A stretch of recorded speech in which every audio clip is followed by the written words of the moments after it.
So welcome to video number 6, and we are going to talk about company colors.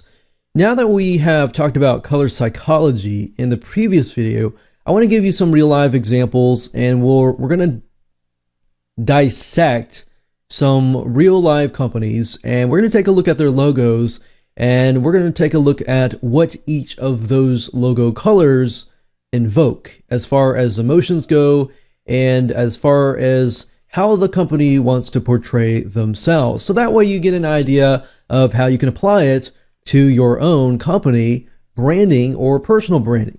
So with that said, let's go ahead and get started. So let's go ahead and take a look at some company logos that are from big brands. And big brands are a good example to follow because if you'll notice, a lot of them tend to stick with one color.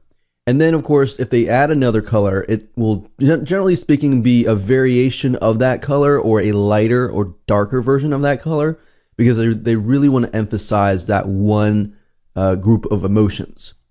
Now, you will notice that some companies like Google and eBay, they'll have all sorts of colors. It's a little bit harder to do that because you have so many different colors, but you can pull it off. Another thing to think about is if your company is a global company. If it's a global company, you're going to have to think of the different cultures, which makes it a little bit more difficult, but that's just something to think about. If it is particularly towards your specific country or maybe a group of countries, then that will probably make it easier, especially if there are similarities in language. So for example, America and other different European countries, there might be similarities in colors. But if you go out, say for example, like China, the red means happy. Whereas over here, red can mean different things, like opposite things. So that's just something to keep in mind as you are thinking about the colors in your own logo. So if we take a quick look at some of the big brands here, we have IMDb, and IMDb is a movie database, and the orange, as you can see here, they're mainly doing a little bit yellowish orange. They have lights and they have darks, and of course they have the black words. Now, what does that mean?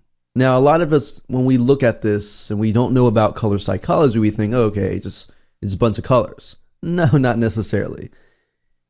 If you see this, orange tends to mean optimism, clarity, and warmth. So they want you to feel that way as you go through their movie database. Take another example. This icon here expresses friendly, cheerful, and confident. So a little bit of orange, orangey red kind of thing. And then of course, red, like actual red, means excitement, youthful, and bold. And we can see Coca-Cola utilizing this particular red. Now, as you can see, they don't have many colors. It's just red and white. You'll notice a lot of companies tend to use whites and blacks, like this. Yellows and blacks, orangey red, white, and then red and white. You don't see a ton of variation of different colors because it's a lot easier to just work with one color and pick one color because as you can see, one color isn't just one word, it means many different words. So let's take another example. We've got T-Mobile. T-Mobile is a cell phone or cellular network. And as you can see, the pinkish orange means creative, imaginative, and wise. And that's what they want you to feel like when you see their logo. Creative, imaginative, innovative, wise. Blues, we got Facebook.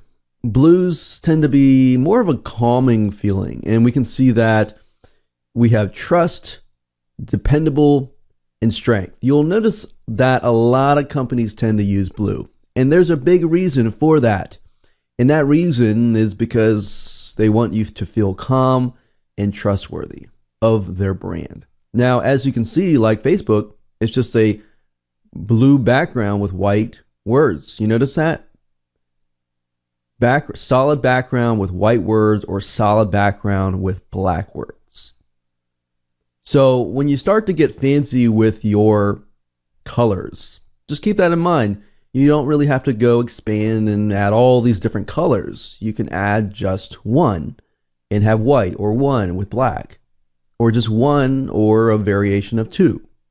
But you probably don't want to add too many colors, as you can see here. And we have Spotify. Spotify has a green background, which green tends to point to peaceful, growth, or health. So if you're in the health and fitness, or in the kind of the green gardening type stuff, if you think about green, we think about green leaves, green trees, all that green is peaceful, right? And then, of course, we have Apple. And Apple is a great example as well for a solid gray background with white in the middle. So as you can see, it's not super fancy, but it's solid in the background, white in the middle. And then you have balance, neutral, and calm. I don't know how many of you have iPhones or any other products from Mac, maybe a MacBook Pro. But a lot of times you'll notice even their products tend to be kind of that grayish color, right? So for example, like the MacBook Pro is gray in some versions of it, many versions of it. And it just brings that calm, neutral, balanced feeling. A lot of times you receive an iPhone and you buy one, if you notice that they'll include these little Apple stickers in there. And generally speaking, their box that they make, it just feels calm, right? And then, of course, we have diversity. We have Windows 7 or even Windows 8 now, Google, eBay, and NBC. So all of these different colors expresses diversity. And that's what Google wants people to look at. They want to be known as a global international company. eBay as well, NBC as well, and Windows as well. Now, with that in mind, though, like I said, having different colors can be a little bit more difficult because you are dealing with so many different colors. And you want to think about, are you a international company, or are you based primarily out of your country? Because if that's the case and that's where your demographics are, it's going to be a little bit easier.